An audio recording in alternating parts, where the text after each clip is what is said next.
All right, on this episode of Bouts Talking Bouts, happy to be talking to an individual who has a big fight going at Bellator 225. Goes on August 24th. It is a bantamweight tilt. Chris Disonell going to be taking on Mike Kimbel, and I have Mike on the program. How's your day going so far, man? My day's going well. Cool. Playing all this Rainbow Six, getting my reflexes up. Yeah, for sure. Good to have something to unwind with and everything, especially considering, some of the killers I've seen you in there with. It looks like you're prepping with Ong Long Song a fair bit, champion over in one over there. So who else are you working with ahead of this fight? Man, listen, Hard Knocks 365 is home of the greats and the greats to be. I tell you that. The list would keep us on the phone all day. You got Usman, you got Michael Chandler stopping in, you got Adam Boric, you got Saul Rogers, you got Till, you got Martin Nguyen, the champion in ONE FC, you got Chaz Kelly, you got Logan Story, and forget that, you got the best coaches in the world over there. The list just goes on and on and on, and we're in the trenches every single day. Yeah, for sure. And also, you had put in the work with London shoot fighters and stuff like that, at least ahead of one of your last fights there. Are you still getting in some work with London shoot fighters as well? I will be there in September after this fight. The fight, I didn't really have a lot of time. The time isn't on my side to be going across seas and stuff like that. But yeah, the London shoot fighter is another great. There's a great in there, and there's greats to be. You got Farrad and Javid, those 35s over there. Every single one of them boys in the London shoot fighters is killers. I've heard stories of people leaving the gym, running out the gym because of how much them boys are killers, and I see why. Yeah, absolutely. It seems like you're getting in work with just, a lot of elite level talent and stuff like that. But you've had quite the year so far. I mean, you had the first pro loss, you rebounded and got back into the win column over a tough opponent. How would you characterize your 2019 run up until this point? I mean, like my life, nothing's ever handed to me. Everything is on me. I have to focus. I have to be on point 100%, and I have to go get it. I had to work hard work. 2019 is a year of prospering and hard work, establishing myself for 2020.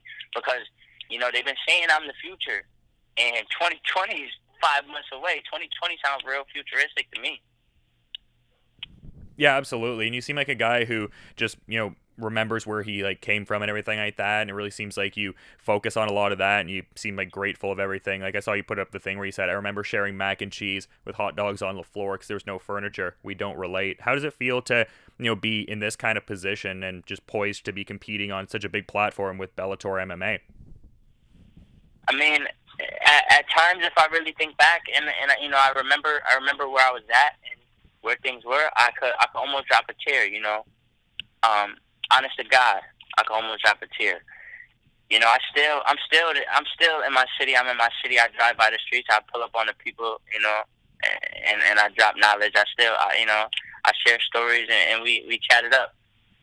It's a blessing. I'm truly blessed. I've thought about me wanting to get this life, and there's been a lot of things in my way to try to deter me from it.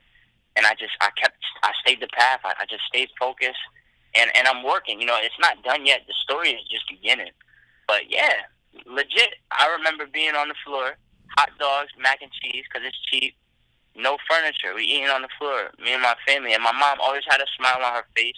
She always told me to work hard. She always taught me responsibility, and it just plays effect into this game. I'm responsible for everything I do, say, and I'm responsible for everything that happens in that cage. Yeah, and where people not for nothing. People in this game, they wrestled or they feel like they're tough, or they were the cool people in school, and they, the jocks, the tough guys, the tools, and they picked up MMA, they beat up a couple people. I'm not really. I never say I've been bullied, because you only get bullied if you allow people to bully you. But I was this little skinny kid who had to fight for everything. I had to fight. I grew up fighting. These dudes grew up picking up hobbies. I grew up fighting, and then now I'm learning to be a martial artist. Yeah, I think it gives you that sense of mental fortitude to kind of push through some of the tough moments because, MMA, as you very well know, very rigorous, unforgiving lifestyle sometimes. 100%. It's a beautiful one, though. Yeah, and you seem to find beauty in the process, man.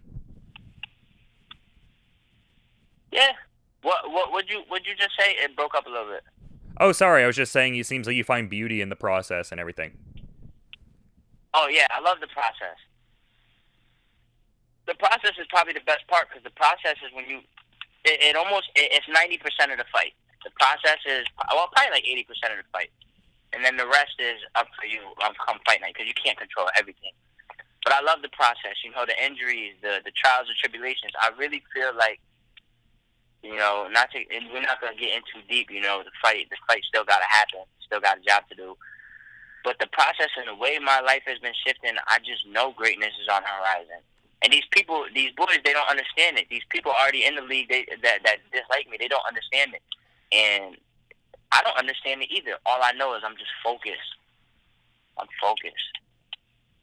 Yeah, and directing focus to your opponent here. I mean, making his Bellator debut, seems like he has experience on the Ring of Combat circuit. Have you checked out any footage on him, or are you one of those fighters more so where it's like you'll focus on your own efforts so you can express yourself most authentically on fight night? I watch all his fights just to see if there's any tendencies and stuff like that he has, or just to know him a little better on a fight level. But ultimately, it's what I'm gonna do in there. But no, I'm not that guy that just is completely naive to their opposition. I've watched him. I've watched his fights. Yeah, I'm curious about the localized significance because I noticed the card is in Bridgeport, Connecticut, and you represent Waterbury, Connecticut, and everything like that. And then you had your face on the billboard right in the city and everything like that. So I'm kind of curious the significance to you on that end of things. It's it means a lot, but I'm trying to keep it. Same thing with MSG. Fighting at the Garden on your third fight. Come on, I'm just trying to keep it. I'm trying to simplify everything though because I don't want to get too carried away. But it's amazing. It's amazing, and it shows proof. It shows living proof. The job still has to get done next week, but it shows living proof that this life, if you want it, is real. Any life you want is real. Doesn't matter where you come from, who you are, what people say. If you want it, you can get it. Yeah, absolutely, man. And I mean, yeah, sorry, go ahead. My face is proof right now. Now I just gotta go deliver. Yeah, and I mean, you're definitely known for delivering, man. I mean, the 6-second KO win, setting the record in Bellator, but then also first career decision win in your last fight. I'm curious, do you learn more from a decision win where you get to go through the full 15 minutes versus a quick knockout, or are both significant in their own way and kind of build on your own confidence in different ways? I feel like they're definitely both. They're definitely both significant. I feel like they're both important. Not for nothing. I truly feel like I was on the verge of knocking out my last opponent in the first round until he kneed me in the balls, and I know for a fact he was hurt because I felt it. I felt the hit connect, the 1-2 connect, and then when the referee separated us, the referee never pushed him. He was just so disorientated that he fell over. So, but he kneed me in the nuts, got his time, and it was a good little mixture. I feel like it's good because you get to learn things. You get to get into those waters. A lot of people in the gym. In the gym, I'm training in the deep water. A lot of people can't swim in the deep water. But even being in the deep water in the gym, training in the deep water is different than fighting in the deep water. I feel like those second, third rounds, it teaches you something. Yeah, and you talk about the fouls in the fight and stuff like that, but I mean, I think there's probably a lesson in that too, because it seems like you maintained your composure and didn't get needlessly upset at the fact that happening, and just maintained your composure for the remainder of the fight. So I think that's a good lesson in its own right. Yeah, 100%. That was one of the things that I wanted to take into that fight because obviously my fight before that, I was aggravated because I know how much shit that my opponent was talking and how he was saying he's this, he's that, he could do this, he could do that. And then during the fight, relatively a lackluster card, all these people came out to the casino to see it, and you're running like a bitch from me, and you're not trying to fight after you were saying I'm a real big person and say what you mean and mean what you say. So I was a little aggravated at how timid and afraid my last opponent was fighting, my loss.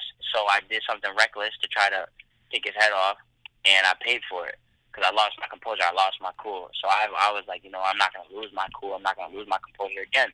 If I gotta sit here and it'd be a boring fight, and I punch somebody in the face for 15 minutes, that's what I'm gonna do. But if they give me a shot, or they give me, opportunity to put them out, I'm gonna take it, or choke them out, whatever's there. Yeah, it's a good way to look at it, man, for sure. But speaking about the Bellator bantamweight landscape as a whole, I mean, big names with like Kyoji Horiguchi, Darian Caldwell, a lot of like big players in the division. Are there any fighters that you'd want to see yourself in there with in the future? Like, I guess how long do you see it being before you kind of get in that like rarefied kind of contendership air? The way that I fight, the way that I'm making noise, shit, I'm probably about 4 fights away, 3-4 fights away. But nobody in particular I want to see myself in there with. Darren Caldwell was he just lost his belt, but last fight we were on the same card, and he was telling me, he's been watching me. He's like, listen, you're the future of this division. Like that belt is gonna be yours. He's like, and you're so young. So getting words from the champ that maybe one day we might even have to face each other. It's telling me that means a lot. So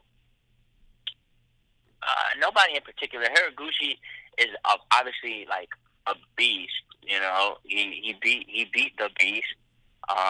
Champion other organizations. I would like to fight him. He's a little dude though, but yeah, I would like to fight him. I just want that belt, man. I just want to be great. I feel like a lot of people dislike me because I want to be great, and I'm sorry if I want to be great, but that's my goals. I don't know what everybody else's are. Yeah, I mean, you shouldn't dim your light just for other people, man. Next week, I got a job to do. I gotta get it done. Yeah, absolutely, man. And I'm kind of curious about the whole post-fight regime as well, like what you're thinking you're going to be doing in that regard too, because I know you put on for Connecticut, and you were saying Connecticut has the best pizza, and you shouted out Frank Pepe's. Can we maybe expect a little bit of an appearance there after the fight, or what are we thinking for that? Nah. I got the mayor of Naugatuck, Connecticut, coming with his people. He's bringing like 100 deep, people from police officials to politicians to restaurant owners, to just all cool people. He told me there's a very nice Italian restaurant spot not too far from the venue. He said it's a gangster joint, so I'm going to go dine at the gangster joint. Well, sounds like a fun time, man. I'm sure you got a lot of fun that's going to be coming out of that and all that, but you've been great with your time. I'm curious if there's anything you just want to add as we're wrapping things up here, though. No, not really. Just everybody tune in. I'm making history, man. I think I'm the youngest fighter making history. 6-second knockouts, first on the Billboard, first card in CT. First big promotion coming to like major promotion coming to CT. Just tune in. It's gonna be a special night. It's gonna be a hard fought special night. Yeah, man, making history with each fight, and I think that's going to extend into August 24th. Bellator 225, a key bantamweight tilt. Chris Disonell going to be taking on Mike Kimbel, and just really appreciate all the time and insights, Mike. Best of luck with the rest of the preparations and all that, and also enjoy the rest of your day, too. Thank you, bro. You enjoy yours, too, man. I'll see you soon.